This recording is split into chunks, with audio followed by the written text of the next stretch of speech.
16일부터 본훈련은 지금 화면에 나오는 것 마냥 실제 군부대가 투입이 돼서 하는 겁니까? 그러면? 아니요, 그렇진 않습니다. 아, 그건 또 아니에요? 지휘소 연습이라고 해가지고 다 벙커에 들어가가지고 말씀드린 대로 컴퓨터 시뮬레이션 하면 보면서 이제 그러면서 이제 화상 회의하고 이제 그렇게 연습들을 하는 거죠. 그러면 지금처럼 저 탱크 등장하고 뭐 이런 거는 안 한다는 거예요? 예, 야외 실기동 훈련은 보통 3월 달에 합니다. 3월에 지금 8월은 덥잖아요. 예. 그러니까 3월 달에 이제 봄 날씨 그때 야외 실기동 훈련을 하는데 저거는 점차 축소되는 걸로 수십 년째 이용 변화가 좀 있습니다, 사실은. 아니, 저는 정 교수님 얘기 듣기 전까지만 해도 16일 본훈련에는 저렇게 군인들이 한미 연합군인들이 실제로 훈련을 물리적으로 하는 줄 알았더니 그건 아니다는 얘기예요? 예, 야외 실기동 훈련은 3월에 하는데 이것도 점차 대규모 증원하는 것들은 계속 줄여나가는 방향으로 가고 있고 이게 연중 단위로 이제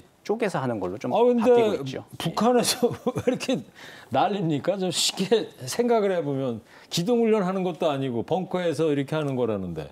기분이 나쁜 거죠. 기분이 나쁘다? 그 자체가 한미연합훈련이라고 하는 게 내용이 뭐냐면 전쟁이 나면 최대 미군 전력이 69만 명까지 오는 그 개념 계획이 있습니다. 69만 명이나? 네, 우리나라 병력보다 많은 병력이 전면전이 발생했을 때는 온다는 게 최대치 개념 계획까지 있습니다. 예. 그 의사결정하는 연습을 한다는 것 자체가 북한으로서는 견딜 수가 없는 거죠.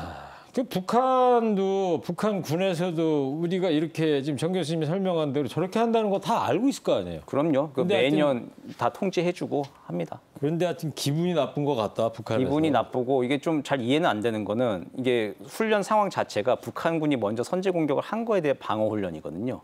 먼저 선제 공격을 하기 위해서 훈련을 하는 게 아닙니다. 그런데 이제 북한은 그렇죠. 매년 이제 얘기하는 게 그게 그거다. 그러니까 네. 이게 그 복원 이주됐던 그 남북 연결 통신소 그것도 네. 지금 단절이 돼 있는데 그렇죠. 자, 북한의 이런 행동들 어떤 의미로 우리가 받아들여야 돼요? 이게 7월 27일 날 남북 통신 연락선이 복원됐을 때 네. 저는 그 내심 좀 추측하기로는 8월 달에 한미 연합 훈련에 대해서 남북이 좀 사전 뭐 어떤 좀 공감대가 좀 있었나 보다. 이번엔 조금 조용히 넘어가기로 해서 사전 양해가 됐으니 7월 27일 날 따로 통신 연락선을 복원을 했겠지라는 추측을 했습니다. 예. 그런데 이제 지금 상황이 이렇게 된 걸 보면은 뭔가 남북한이 상호 이해했던 거에서 북한이 틀었던지 아니면 남북 간에 좀 오해가 있었던지 지금 그런 상황으로 짐작만 할 뿐이죠. 예. 그 북한의 이런 연이은 담화와 통신선 차단 작년 6월에도 같은 일이 이제 있었는데 이렇게 유사한 패턴이 반복됐다는 점에서 크게 반응할 필요가 없다는 얘기도 나오는데 이 점에 대해서 어떻게 보세요?